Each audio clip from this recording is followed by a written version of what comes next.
مدینہ منورہ کی خفیہ زیارات کو آپ کے سامنے لانے کا فقط ایک ہی مقصد ہے۔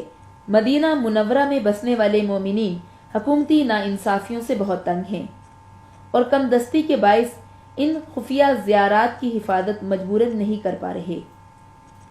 ان میں سے ایک مرد مومن نے اپنی شناخت نہ ظاہر کرانے کے عہد پہ ہمیں یہ زیارات کروائیں تاکہ دنیا بھر کے تمام محبان اہل بیت علیہ السلام کو یہ احساس دلایا جائے کہ وہ مدینے میں ان زیارات مقدسہ کے تحفظ کے لیے اپنا کردار ادا کریں، ورنہ امام زمانہ اجل اللہ فرجہم کو وہ خود جواب دہ ہوں گے۔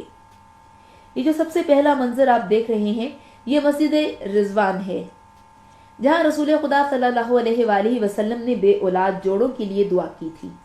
اسی مسجد میں آپ صلی اللہ علیہ وآلہ وسلم کے ہاتھوں اور گھٹنوں کے نشان بھی موجود تھے۔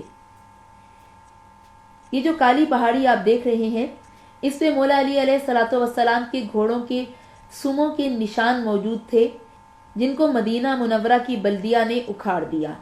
یہ گھر جو آپ دیکھ رہے ہیں یہ گھر جناب حضرت عبداللہ بن جعفر علیہ الصلوۃ والسلام کا ہے، اور یہ زمین بی بی زینب سلام اللہ علیہا کی ہے، جو کہ اب بھی اصلی حالت میں موجود ہے۔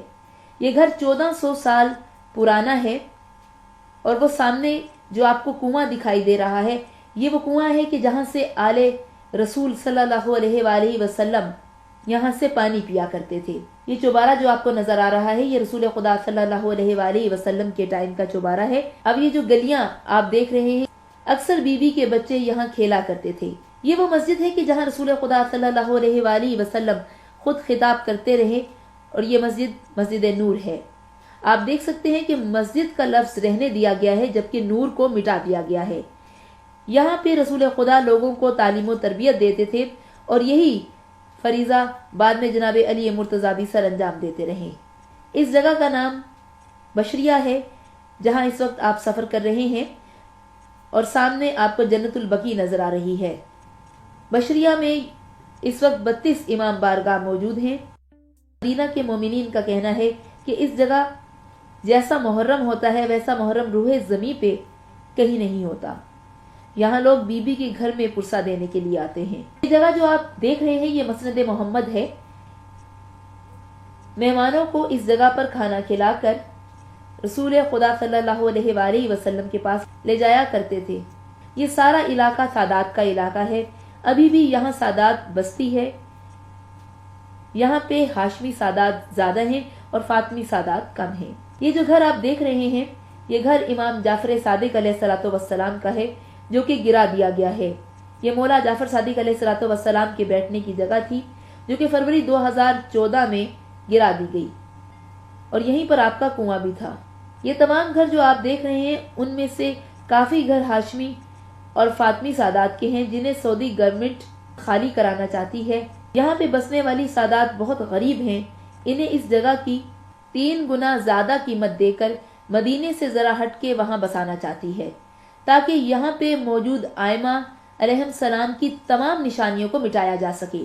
یہ باغ جو آپ دیکھ رہے ہیں یہ امام موسیٰ کاظم علیہ الصلوۃ والسلام کا باغ ہے، اور اس جگہ امام موسیٰ کاظم علیہ الصلوۃ والسلام کا وہ کنواں بھی آپ کو دکھائی دے رہا ہے کہ جو کہ ان کے استعمال میں ہوا کرتا تھا۔ یہ جو کالے کالے پتھر آپ کو نظر آ رہے ہیں یہی مولا امام موسیٰ کاظم علیہ الصلوۃ والسلام کے گھر کی باقیات ہیں۔ آج بھی اس باغ کی کھجوریں سادات استعمال کرتی ہے۔ یہ وہ راستے ہیں جہاں رسول خدا صلی اللہ علیہ وآلہ وسلم گزرا کرتے تھے، اور اسی جگہ پہ زوجہ رسول بی بی ماریہ قبطیہ کا بھی گھر ہے، اور ساتھ میں امام موسیٰ کاظم علیہ الصلوۃ والسلام کی زوجہ بی بی نجمہ خاتون مادر امام رضا علیہ الصلوۃ والسلام کی قبریں بھی موجود ہیں۔ یہ جو آپ راستے دیکھ رہے ہیں یہاں سٹریٹ لائٹس بھی نہیں ہیں۔ آج 21ویں صدی میں بھی ان سڑکوں پر کوئی لائٹ موجود نہیں، کیونکہ یہ راستے مدینے میں بسنے والی سادات کے گھروں کو جاتے ہیں۔ اور یہیں پہ جو آپ یہ کنواں دیکھ رہے ہیں یہ مولا امام حسن علیہ الصلوۃ والسلام اور مولا امام حسین علیہ الصلوۃ والسلام کا کنواں ہے، جو کہ آج بھی اپنی اصلی حالت میں موجود ہے۔ یہ وہ پتھر ہیں کہ جن کے لیے حدیث نبوی صلی اللہ علیہ وآلہ وسلم ہے کہ جن پتھروں نے ہمیں دیکھا انہیں دیکھو، یہ سمجھ کے کہ عبادت ہو رہی ہے۔ یہ باغ جو آپ دیکھ رہے ہیں امام زین العابدین علیہ الصلوۃ والسلام کا باغ ہے۔ یہ آپ مسجد شرفا کا منظر دیکھ رہے ہیں۔ مسجد شرفا میں رسول خدا صلی اللہ علیہ وآلہ وسلم نماز پڑھا کرتے تھے اور یہ آج بھی اپنی اصلی حالت میں موجود ہے۔ سعودی عرب میں رہنے کے باوجود اب ایسا قانون آ چکا ہے کہ ان سادات کے شیعہ بچے جو کہ بہت پڑھے لکھے ہیں لیکن کسی بھی اچھی پوسٹ پر انہیں نوکری نہیں دی جاتی، ان کے بچے آج بھی بڑے بڑے ہوٹلوں میں گیٹ کیپرز کی نوکریاں سر انجام دے رہے ہیں۔ اور اسی مرد مومن نے ہمیں مزید بتایا کہ ایک ایسا بھی قانون یہاں پر متعارف کروایا جا رہا ہے، اب ان نوجوانوں کی شرٹس پر شیعہ لکھا ہوگا۔ اب جس مکان سے آپ گزر رہے ہیں یہاں پہ سب بلالی بستے ہیں۔ یہ محلہ حضرت بلال حبشی کا محلہ کہلاتا ہے کہ جہاں پر آج بھی ان کی اولادیں بستی ہیں، اور ان کے بارے میں مشہور ہے کہ مدینے میں ان جیسے مولا کے ماتمی شاید ہی کہیں اور ہوں۔ یہ جو منظر آپ دیکھ رہے ہیں یہ کائنات کی بہت بڑی جگہ ہے۔ یہ سامنے والا گھر مولا سجاد علیہ الصلوۃ والسلام کا ہے کہ جب آپ کربلا سے واپس آئے تو یہ آپ کے بیٹھنے کی جگہ تھی۔ ایک آپ کے رونے کی جگہ ہے جسے بیت الحزن امام سجاد علیہ السلام کہتے ہیں۔ یہ جگہ آپ کے بیٹھنے کی جگہ ہے کہ جب مولا کربلا سے واپس آئے تو اس گھر میں مولا کو رکھا گیا کہ جس کے بارے میں امام سجاد علیہ السلام نے یہ کہا کہ کیا اب بھی میری قید ختم نہیں ہوئی۔ یہی وہ مقام ہے کہ جہاں پر لوگ آپ سے پوچھا کرتے تھے کہ مولا کربلا میں آپ کے ساتھ کیا ہوا، اس پر کبھی مولا جواب دیتے اور کبھی غش کھا کے گر جاتے تھے۔ یہ باغ جو آپ دیکھ رہے ہیں یہ باغ امام زین العابدین علیہ الصلوۃ والسلام ہے جو کہ آج بھی اپنی اصلی حالت میں موجود ہے۔ یہ باغ جو آپ دیکھ رہے ہیں ایک مرتبہ کسی شخص نے رسول خدا صلی اللہ علیہ وآلہ وسلم کو دعوت دی اور یہ باغ بی بی فاطمۃ الزہرا سلام اللہ علیہا کو ہدیہ کر دیا۔ بلال حبشی بھی حضرت صلی اللہ علیہ وآلہ وسلم کے ہمراہ تھے۔ انہوں نے کہا یا رسول اللہ آپ کو مبارک ہو، آپ کی بیٹی کو یہ باغ تحفے میں ملا ہے۔ اما فضا نے سن لیا اور بی بی فاطمۃ الزہرا سلام اللہ علیہا کو بتایا کہ بی بی بلال کو بہت خوشی ہوئی کہ آپ کو یہ باغ ملا ہے۔ بی بی نے کہا کہ میری طرف سے یہ باغ بلال کو ہدیہ کر دو۔ تب سے آج تک اس باغ کا نام باغ بلال حبشی ہے اور اس باغ میں ایک کنواں بھی ہے جس کا پانی آج تک چالو ہے۔ یہ دیواریں جو آپ لوگ دیکھ رہے ہیں یہ دیواریں 1400 سال پرانی ہیں اور یہ بیت الشرف کی دیواریں ہیں۔ بیت الشرف وہ جگہ ہے کہ جہاں امام حسین علیہ الصلوۃ والسلام نے اپنی بیٹی سے گفتگو کی تھی جب مولا علیہ السلام نے مدینہ چھوڑا، اور مولا نے آخری خطبہ یہیں پر دیا تھا۔ یہ وہ خطبہ ہے کہ جس کے بعد بی بی زینب سلام اللہ علیہا نے بھائی کو پکڑ کر کہا کہ آگے بہت منزل ہے۔ یہاں پہ اپنی بیٹی سے گفتگو کی۔ بیٹی نے کہا کہ بابا آپ مجھے اپنے ہمراہ کیوں نہیں لے کے جا رہے؟ اس پر مولا نے جواب دیا ہاں بیٹا آپ میرے ساتھ نہیں جا سکتی، میں امامت کی نگاہ سے دیکھ رہا ہوں۔ بیٹی نے سوال کیا کہ بابا جب اتنی عورتیں آپ کے ساتھ جا سکتی ہیں تو میں کیوں نہیں جا سکتی؟ جس پر مولا نے اپنی دستار اپنے ہاتھ میں پکڑ کر کہا کہ پروردگار یہ بھی میرے امتحان میں شامل ہے کہ میری بچی میرے سے یہ سوال کرے کہ بابا میں کیوں نہیں آپ کے ہمراہ جا سکتی۔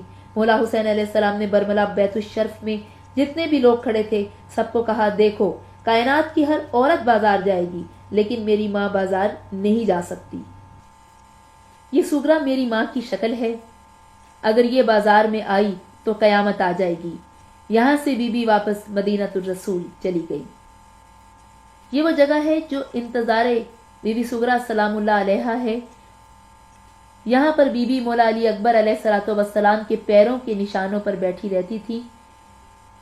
یہاں پہ آج سے 3 سال پہلے ایک گھر تھا کہ جو کہ سادات کی ملکیت تھا۔ سادات نے غربت کے ہاتھوں تنگ آ کر اسے غیر مومن کو بیچ دیا۔ اس نے مکان گرا دیا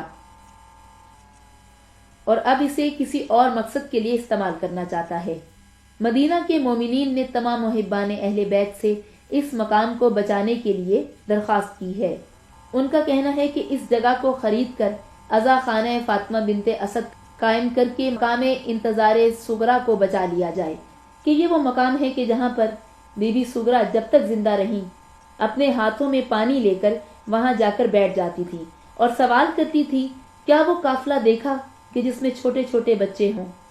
یہ جو پس قد کھجور کا درخت آپ دیکھ رہے ہیں یہ امام حسن علیہ الصلوۃ والسلام اور امام حسین علیہ الصلوۃ والسلام کے لیے خدا نے خصوصاً بھیجا۔ جب رسول خدا صلی اللہ علیہ وآلہ وسلم اپنے نواسوں کے ہمراہ باغ میں جاتے تھے تو کھجور کا درخت دراز قد ہونے کی وجہ سے مولا حسن علیہ السلام اور مولا حسین علیہ السلام کھجور تک رسائی نہ حاصل کر پاتے، تو فوراً خدا نے حکم دیا کہ پست قد ہو جا۔ یہ کھجور کا درخت آپ دیکھ سکتے ہیں کہ اس پہ پھل کتنا نیچے اگا ہوا ہے کہ جسے آسانی سے بچے بھی توڑ سکتے ہیں۔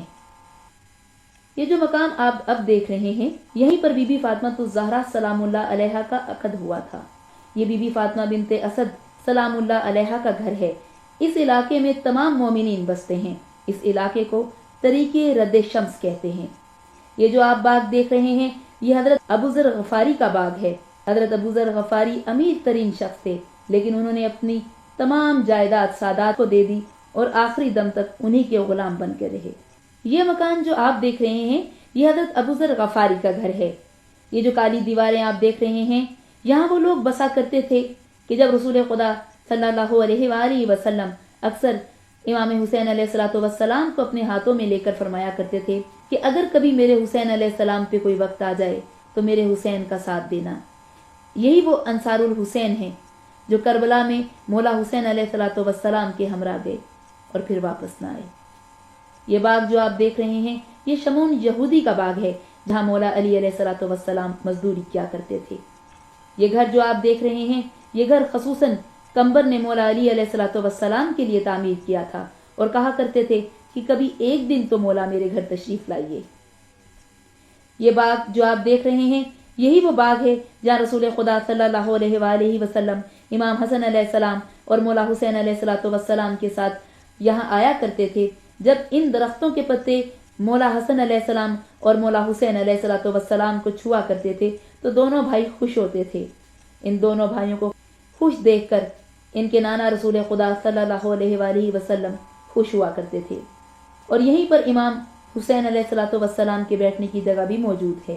اور اسی باغ کے پودے 10 محرم سن 61 ہجری کو جب ملائکہ نے آسمانوں پہ شور مچایا کہ امام حسین علیہ السلام عرض کربلا پہ شہید ہو گئے، تو مدینے میں موجود یہ درخت چیخ مار کر پھٹ گئے تھے۔